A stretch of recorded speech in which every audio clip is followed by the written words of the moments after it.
When the Brooklyn Nets made the trade for James Harden, I, like most people, thought that there's no way you're going to stop this team on offense.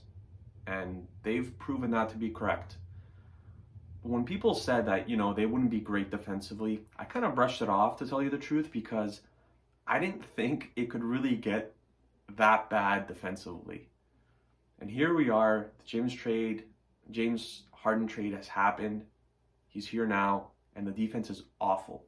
When you give up 120 points a night, it's just not working out. Like, you're at some point you're gonna need to add some defensive players on this team. Otherwise, it's just gonna keep happening. Now, I get that Kevin Durant's missed some games. I get that Kyrie's missed some games. Maybe they were forced into this trade because they didn't know what was gonna happen with Kyrie. Kyrie pretty much sat out whenever he wanted to.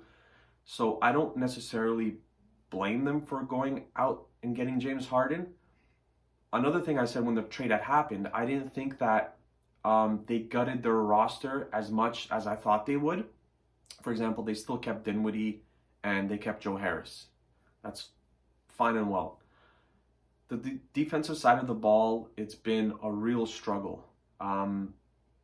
They've added Noah Vonleh recently, and they've added Iman Shumpert. Look, their lack of bigs is going to cost them if they don't do something about it.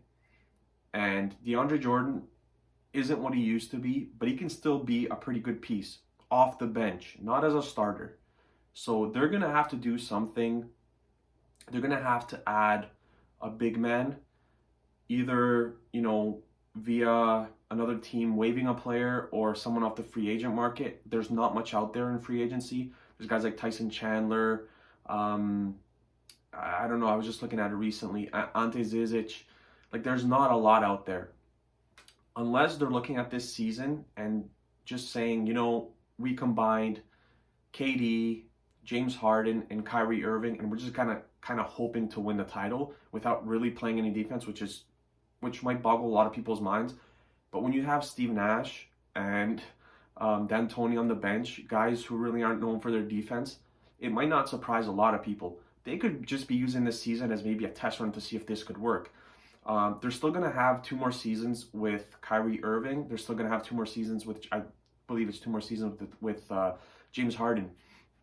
In the offseason, if someone does get traded out of this core, it's more than likely going to be Kyrie Irving. And of course, KD is going to have to give him, the go-ahead to make the trade happen, because they were kind of a package deal coming there for those basketball fans who remember.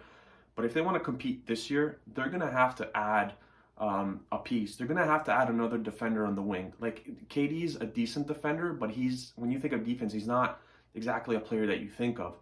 Iman Shumpert still might be able to get it done, but you would obviously like to have someone a little bit younger than Iman. They won't be able to trade Joe Harris this season because they signed him late on into the season. So I think 3 months needs to pass or something like that, which is like March after the trade deadline. So they won't be able to trade him, but he's going to become a trading chip in the offseason. So you have, Joe Harris and then possibly Kyrie Irving, depending on, what he's up to and what the staff actually thinks of him. Of course, during the season, of course, they're going to say, we love Kyrie here, he's a great guy, and all the stuff that, kind of scripted, as I like to say.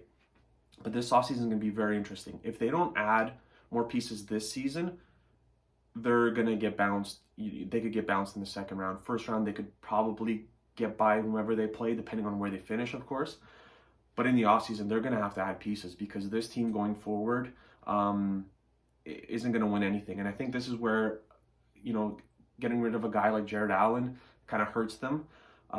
If they could have maybe held on to him, although I understand that, you're getting James Harden back, so you're going to have to give a lot back to the other teams in the trade. But they're going to have to do something, because this team right now, as constructed, is not built to win. And Dinwiddie is a free agent in the offseason, or maybe he might have a player option, but which is probably going to, not take and go into free agency. But they're going to have to do something. And just the lack of bigs on the team has really hurt them. It's great having DeAndre Jordan, as I said, but he's past his best years, to say the least. And he's still a good guy to have off the bench who can rebound. And like I said, there's not much out in the market. So let me know what you guys think of the Nets. Let me know if you guys think that they could win a title this year, what they need to do in the off season to get better. And yeah.